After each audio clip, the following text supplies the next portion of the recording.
Oh look, it's a little kitty and a very scared doggo. And who's this cool character?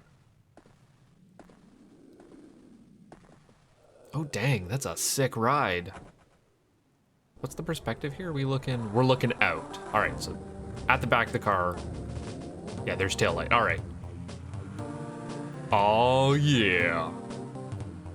You guys know what time it is? I hope you know what time it is. Y'all better know what time it is. Whoa, watch out, cat!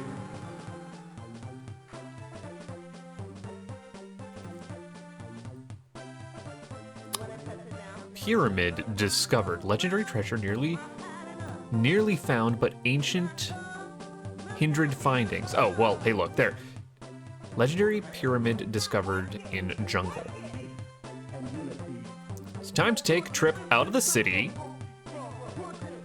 and into the desert on our way to the jungle in Fate in the title. Come on, folks. We got this. Wario Land 4. Yes! It has been years since I sort of kind of finished Wario Land 3. Not really. Shh, don't think about it. Today, we're gonna play some Wario Land 4. A game that I didn't own growing up. A game that I played, that a friend had.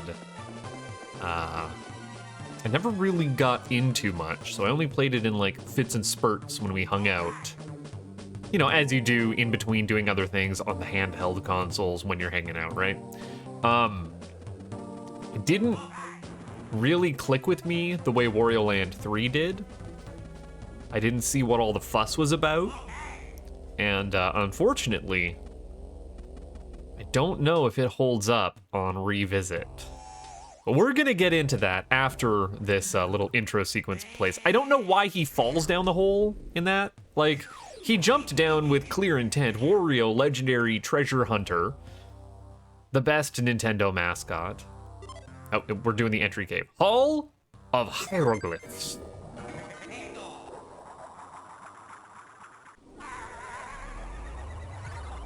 All right, let's get into it. So, the name of the game in Wario Land 4 is jump on a frog statue to enter a painting, you know, a la Mario 64. And from there, this is why it's called the Hall of Hieroglyphs. And from there, you explore the painting world that is inside of the pyramid for reasons, I guess.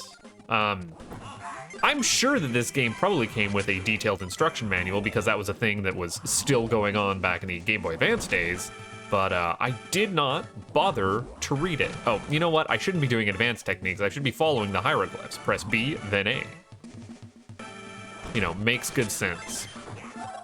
Now, there are some slight formula changes, as you'll notice. One, I have hearts up there in the top of the screen. Wario in Wario Land 3... Oh god, I'm trying to remember how Wario 2 works. I think Wario 2 he could still die. Wario 3 did away with that. Wario was invincible. You couldn't really die in a level. So it was way more exploration based, and all of the enemies were either... were tools, basically. There weren't that many that were just strictly in the way or obstacles. If my memory serves right. Again, it's been a couple years. I already didn't go down in that passage down there. So, yes, Wario back to being able to, see, take damage, has lives. If you lose all your health, you get kicked out of the level and you gotta start it all over again. So, please be careful. Which means that this is a bit more of an action-focused game. Action and avoidance, as opposed to exploration and puzzle platforming. There's still puzzle platforming elements, more so than in a Mario game, generally speaking, or the 2D Mario games, I should say, which is why I kind of like the Wario series as a whole and come to seek it, because it is a little bit more on the deliberate platforming than action platforming. Yes, and we also have to be, as as I'm skimming over everything, every stage you'll see we've now collected all 4 of the little diamond puzzle pieces. There are 4 in each stage. And you also need to get this little ghost key guy who follows you around. So in Wario Land 3, again, the touchstone that I will be referring to constantly and comparing this not so favorably against, you had the 4 treasure chests that you would go into the level 4 different times to go to the different routes, and you'd have, of course, the 4 different treasure chest keys. In this, you get all the treasure chests in one go, and the key ghost, which does something completely different than open the treasure chest. You gotta find him. Then you get to the end of the level, you break the frog statue, and everything starts melting around you. Frog blocks reverse polarity between either being solid or not, and other things will change in the level as you go. And you got to escape back to the exit before the timer runs out, and the timer varies from level to level. So not only does it de-emphasize the exploration and backtracking through levels multiple times to find all of the different secrets, it also then puts a timer on it which says just go, go, go, go, go. I don't know if these are changes that I prefer. I think not. And you'll see why as we continue on. So yes, unfortunately, this is not going to be a particularly favorable Let's Play going through.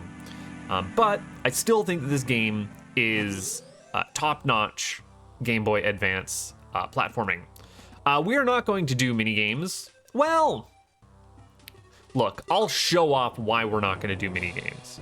Oh, dang, play is cheap right now. Yeah, I can do all 3 of these. So, we can do Wario's Home Run Derby, Wario Hop, or Wario Roulette. And we use our money that we found in that stage there to do these mini-games. These mini-games, if we perform adequately at them, will get us frog coins. These mini-games, WarioWare, they are not. They are long, drawn out, and less than fun. Damn it.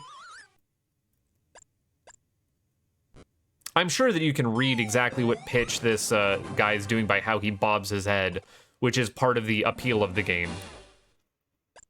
You'll notice not 1 frog coin per home run that we hit. You gotta get a couple of them in there. I think it's 3?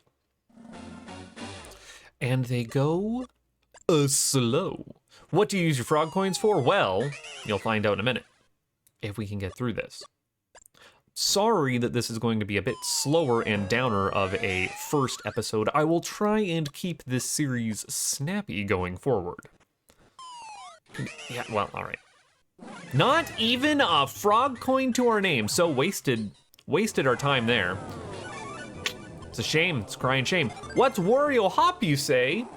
Wario Hop is the little dinosaur game for your, like, Google Chrome. Sorry, we broke everything. It's also the title screen, and I'm sorry.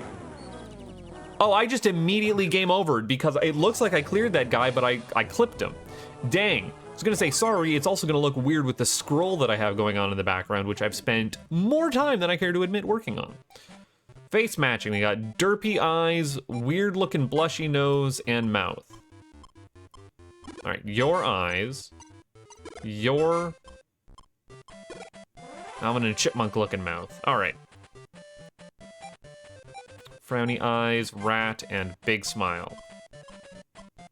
Frowny eyes, rat, big smile.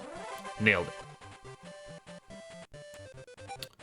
Up face, Hitler stash. That. And yeah, there's the up face. There we go, got it. There, 3 coins, okay. Shades and a Wario, regular Wario for the rest.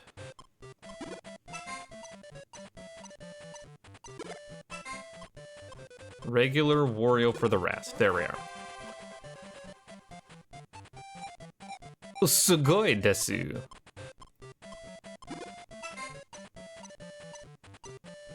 I actually have to be paying attention here. This is kind of important. Because I do want a little bit more for my frog coins to be able to show this off. Glasses, Hitler stash, and Little Mouth. Glasses. Little mouth. There we are. Okay, 2 coins. Is that gonna be enough to do it? Ooh. Black Shade's long nose. I forget what mouth. I think it was Frowny Mouth. It was Frowny Mouth. Oh, we're getting fast. It was Big Mouth? Oh, I did it. Nice. It's getting a little fast for my liking. I can't believe I'm nailing this. Jeez. Oops, I didn't even mean to hit that. Well, now you can see why. And those are the only mini games in the whole game. That's it. Then, so what you're supposed to do is collect the coins from the levels, and that's all that the exploration is going to reward you for. Because you can get all the, mostly you get all of the required puzzle piece gem icons, I don't know what you'd call them, on the main path. That's an apple bomb. That's a blast cannon. Let's get a blast cannon. Oh, thank you. But yes, normally you can get all the treasure chests and the key just on your one route through. Like, you don't have to ever revisit a level. It's kind of always on the main path. And then all the side paths and exploration and puzzle stuff is to get you more money and gems so that you can then spend it on bonk. So that you can then spend it on, what was I saying? You guys need to stop being, ow. Oh, you can spend it on tickets to play mini games, which are boring and no fun. And then you can maybe damage, like get in an advanced couple of hits on a boss, which for the most part are fairly difficult, but not that first one. After you waste more time than you should in the minigame section. I'd rather just throw myself at the boss 2 or 3 times than play those mini games and like actually learn it and get the pattern down. It's more fun that way. Anyways, it was level 1. Believe it or not, they don't get much more complex than that.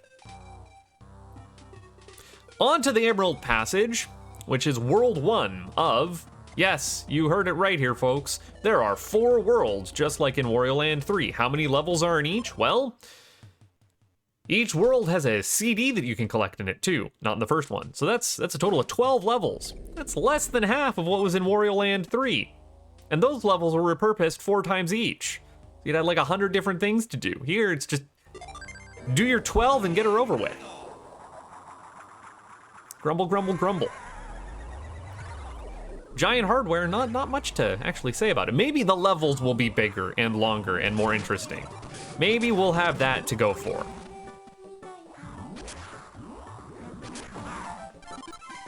Maybe that's what we're looking forward to.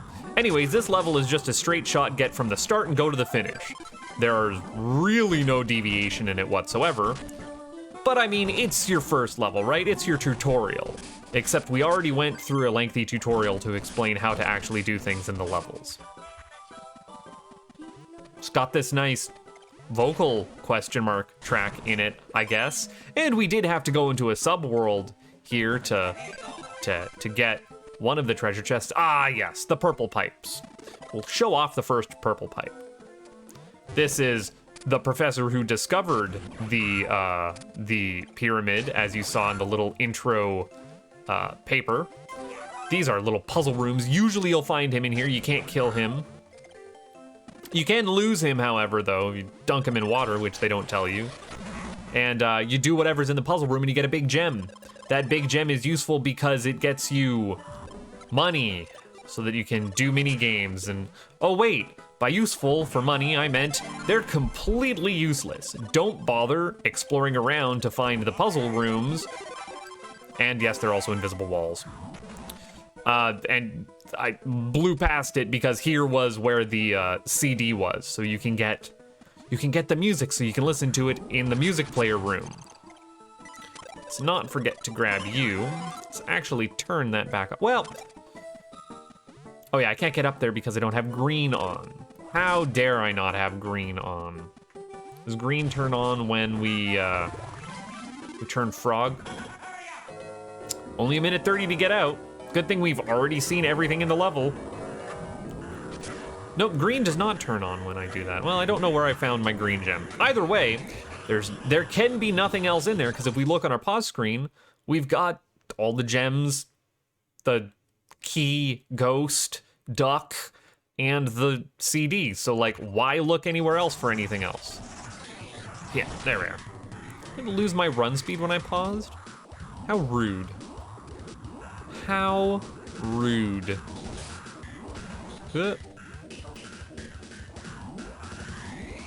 Oh look, there was the first level. It was even shorter than the tutorial.